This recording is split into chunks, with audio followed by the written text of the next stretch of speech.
Hello everybody out there in YouTube land. This is Scott coming at you straight from the Lion's Den. And this is just another part in my series here of doing some side-by-side testing of the HYKER stove and the MiniHeat stove upon request.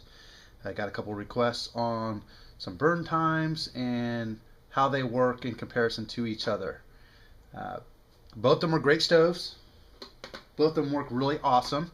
But there are people that are deciding which way they want to go and want a little bit of comparison here. So here's what I'm going to do. I'm going to go through real time here. This here is 2 cups of water.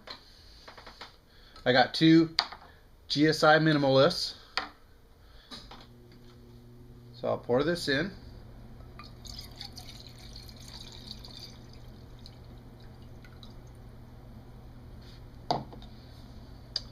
Place that there on top. I know this is kind of the boring part. Put its lid on. Take the other one. Pour this in here just so you can see it's 2 cups.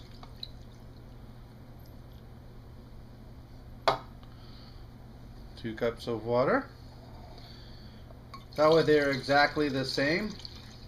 I'm doing it this way so that there isn't since I'm fortunate enough to have both stoves and happen to have 2 exact kits, we can show same temperature, same time of day, everything. Those type of variables are for the most part kind of taken out of the equation. It's primarily the same setup. Okay, rather than letting stuff cool down and going again where, you know, everything else can possibly change and throw it off a little bit. Got 2 2-ounce flask bottles here, both of them filled up. What I'll do here to make this a little easier,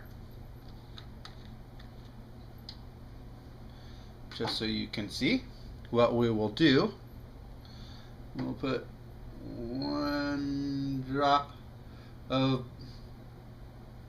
food coloring. Today I chose blue just because it'll show up so very nice and pretty and easy. Put the caps back on.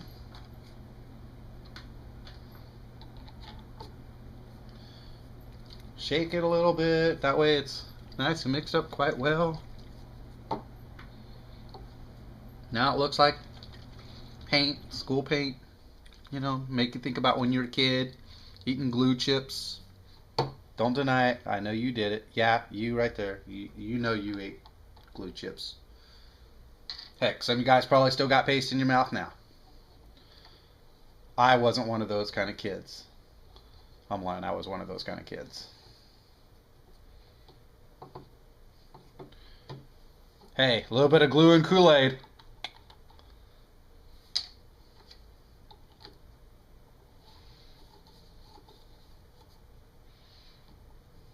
Okay, so got 2 bottles. All set up and primed, ready to go. I fill up my MiniHeat stove here, just to the point where it looks wet at the felt. The one key difference here is what I'm going to do. So this is another little inside thing you learn after you played with these for a while. If you twist your cap to unlock it, so it's not quite so tight, make it slightly finger tight. What will happen is your line that you have here at the fuel will run, so you have it completely saturated. Here's the advantage with the HYKER stuff. You can actually see, I apologize if that's not showing up. I don't have a viewfinder, so you can, hopefully you can see it. It's shooting across there. It does make it easy to fill up this stove because you can see it when you're all the way to your nipple. It'll suck all the excess fluid back through. So now they're both completely saturated. Okay. Before I light it, let's be smart. I promise you guys I try to make this as real as we can get. I'll bring this stove right up close. We'll do this here.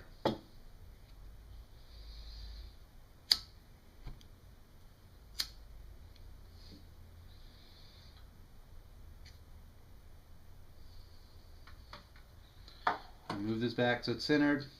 Just there.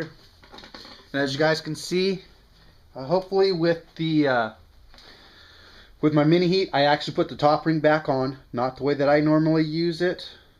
You know, because I don't mind the longer boil times. I have, for my personal use, for the way I like to cook, my style, I feel I have a little better control, and I get the fuel to last a little bit longer. I also normally am not boiling 2 cups of water. This seems to be the standard for most people, what they're doing.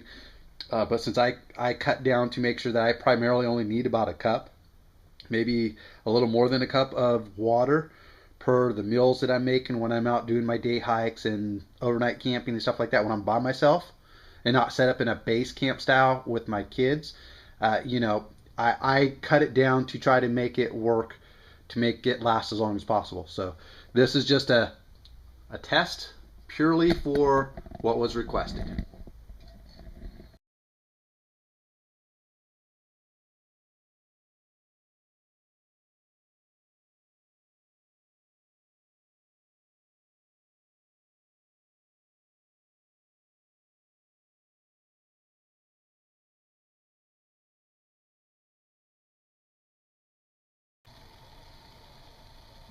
Okay, right about 8 minutes. We got a boil.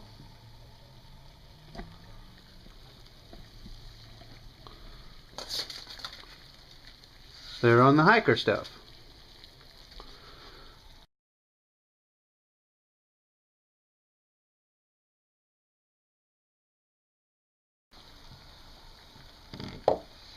Okay, in about a little over 10.5 minutes, roughly 10 minutes and 40 seconds.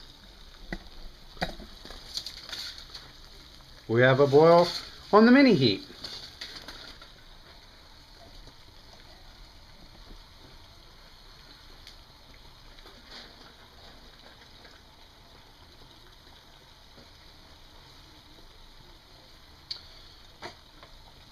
Okay, so let's see where we are for some comparison here.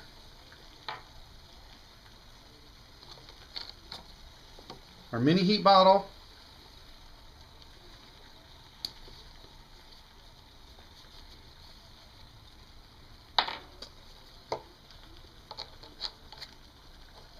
and our hiker bottle, which I'll leave like this, just so you can see.